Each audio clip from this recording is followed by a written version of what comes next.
Yeah, I remember there was this time we were heading to Lincoln for a mate's wedding, and so there were like three, four of us in the car. For my mate was driving, and like it had been a stressful day. Like we'd had a call like from the guy getting married saying like guys are like freaking out, so we had to talk to him. There was a mess, like the weather was so bad, and we'd gotten to the point where like, mate, we just need to get there, floor it. And so we're going around like this tiny roundabout, and this is like a 2010 Corsa rubbish car. And so we're going around this corner. He's like trying to turn, and it basically understeer. Like the car just keeps traveling forward. Suddenly, last minute, gets the grip, and so then we're all sitting there in the car for the next 2 seconds, and then we just burst out laughing. And like it is one of the things that now we talk about back then of like, mate, if the car had been totaled or like it just crashed, that would have been like the cherry on the pie, because that would have been amazing. But fortunately, we're okay. And we didn't die, which is a bonus. Welcome back to the SpewnedIt Podcast. Hey guys, hope you're doing well. My name is Jensen. This is my great friend Joel, and today we are going to once again be talking about one of our favorite things, and that is cars. However, this time, not so much the cars themselves, but us and others who were driving the cars, and in particular, bad experiences that we have had whilst driving. I've had quite a few. Joel, do you have, I would say, okay, let me put it this way. Would you say on a whole, your average driving experience is positive or negative or somewhere in the middle?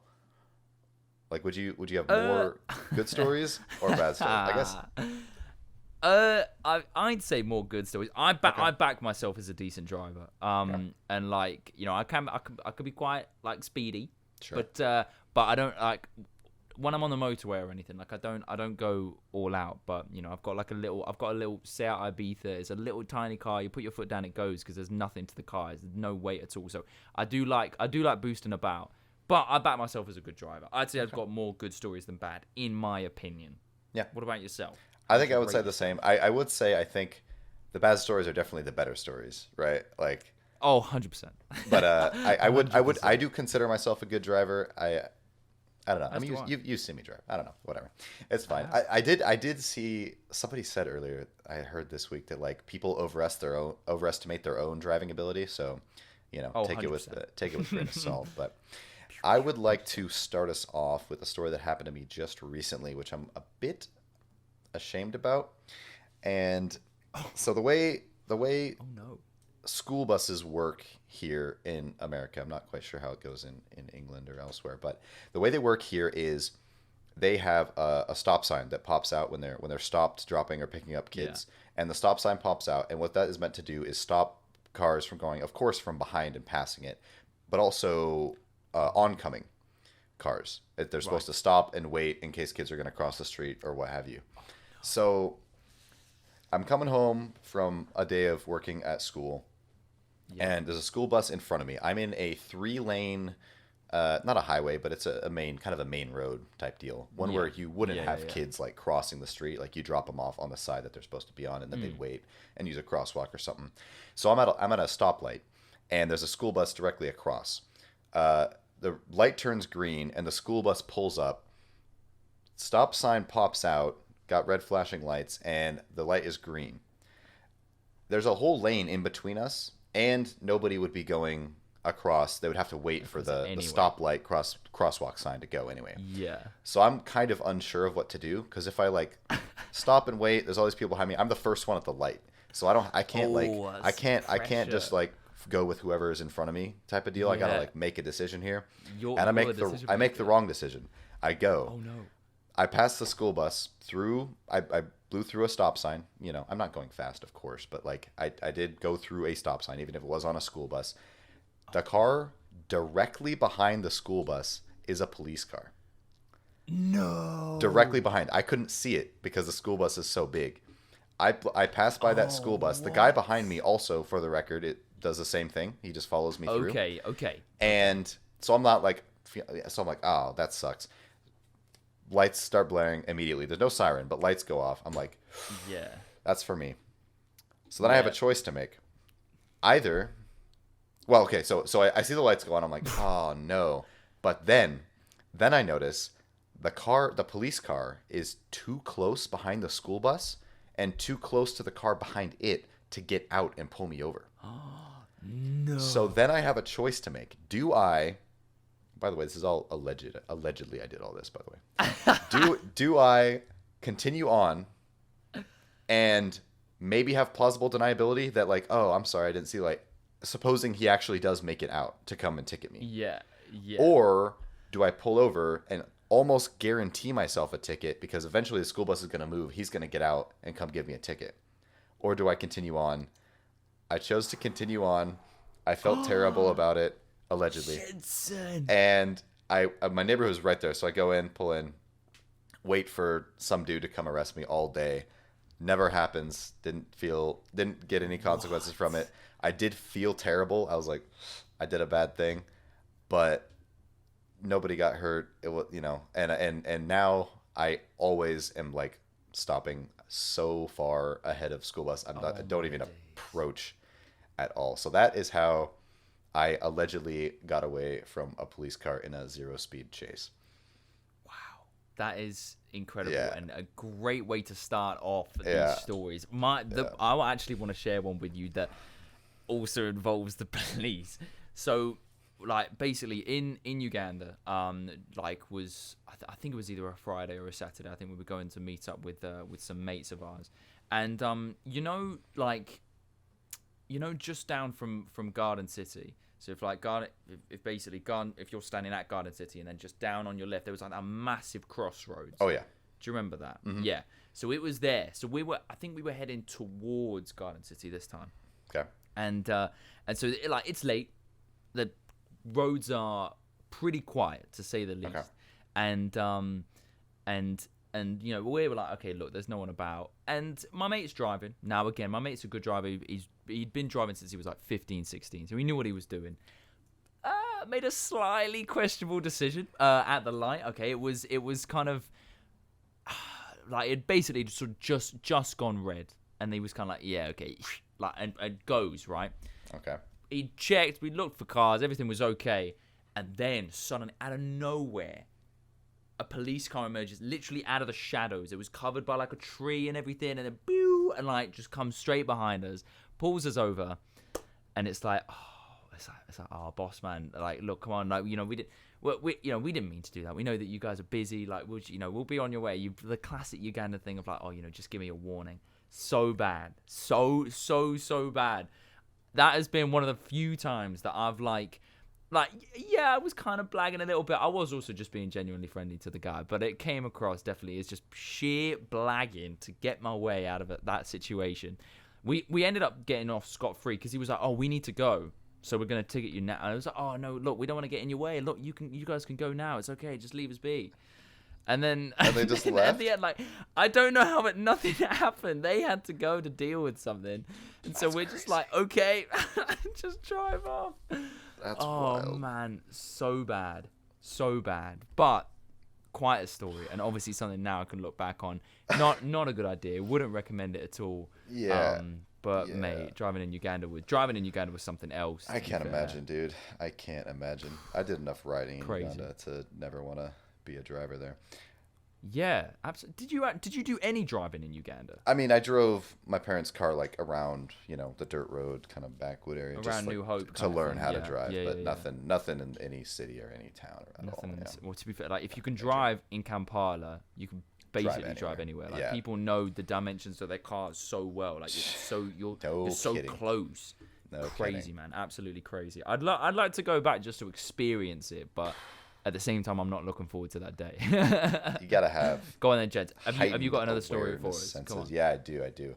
So the first time I ever got pulled over while driving, it was not in my car. It was actually in one of my parents' cars. And for the record, if you don't know, I drive a Mustang, so it's a sports car. One that you would think perhaps would be a little bit more likely to get pulled over than my parents' SUV or van, which I have been pulled over in.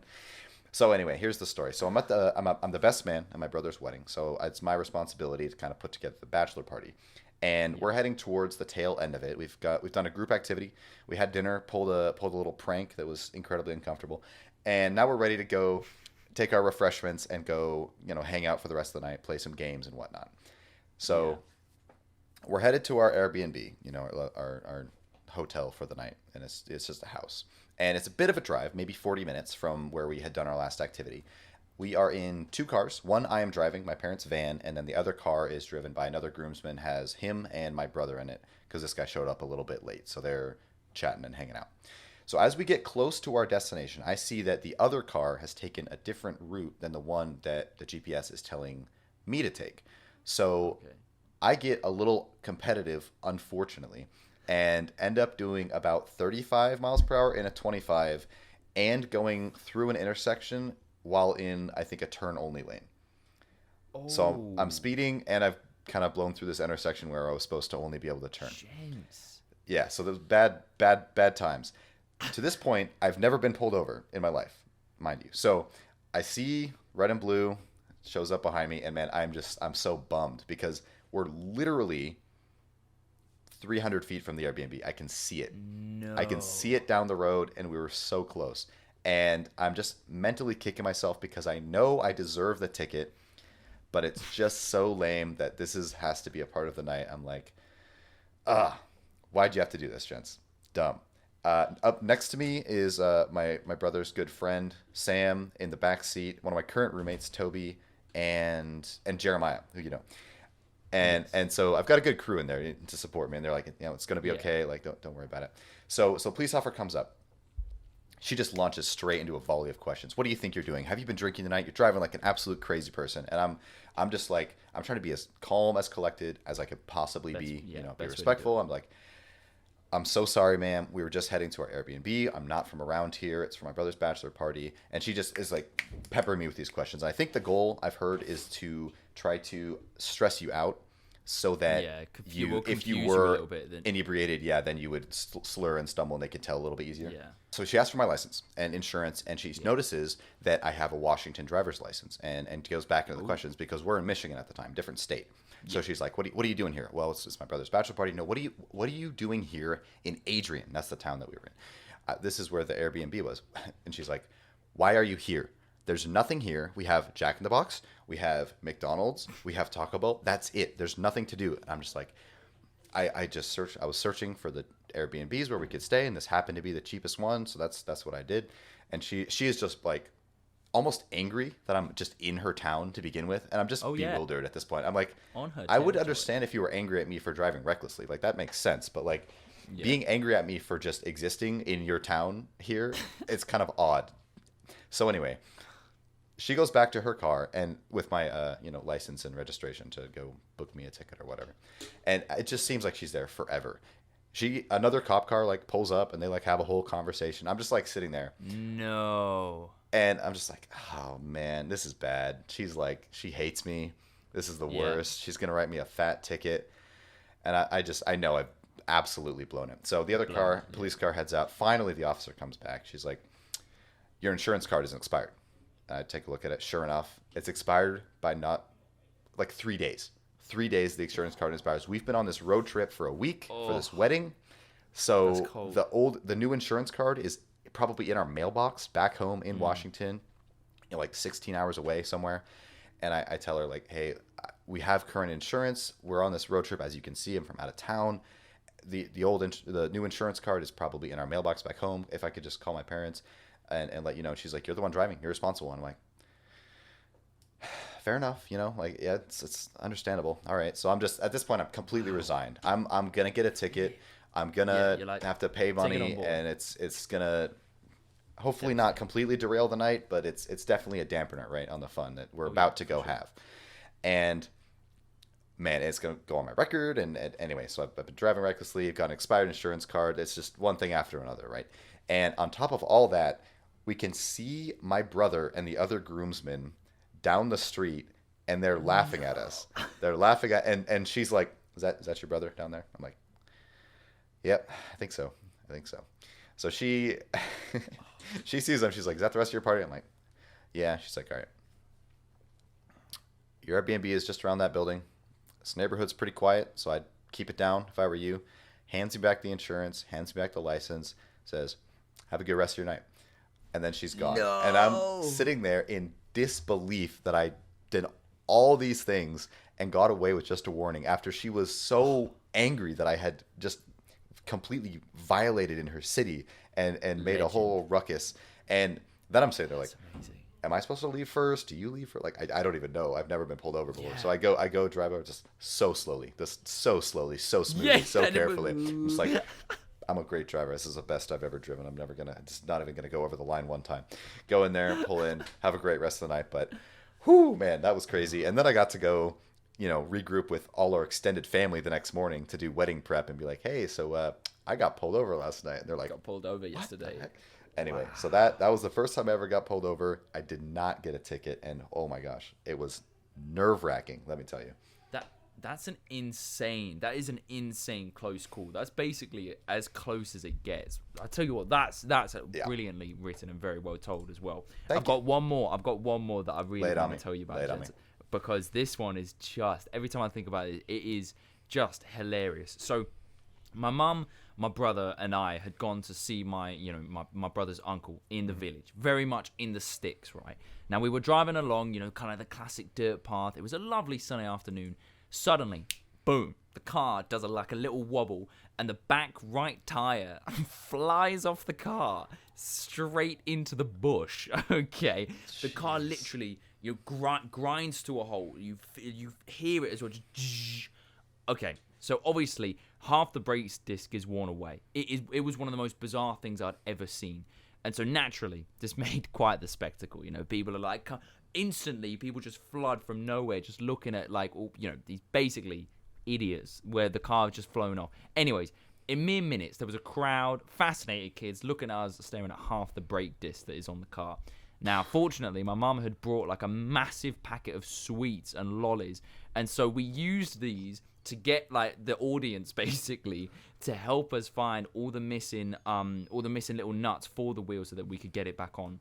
Now, all the nuts were found, and we had a mechanic come out to fix the brake disc, and we drove off into the distance to thunderous applause. But I must say, firstly, seeing half a brake disc is one of the most bizarre things I've ever seen, and it was one of the... I had no idea how to do or react when the tyre flew off. And I remember looking into the wing mirror and literally seeing the moment when the tyre just goes poof, bing, straight off. Oh my days. Absolutely great. Fortunately, that's never happened to me, but it turns out that my mum and dad basically had done an absolutely rubbish job of tightening the wheels last time they were changing the tyre. So it was their fault, but it was also very funny. And it was nice to get people involved as well. Yeah, give back to the community. I love yeah, exactly. I love driving fail stories. They honestly are the best. That is all the time we have for today. We will at some point.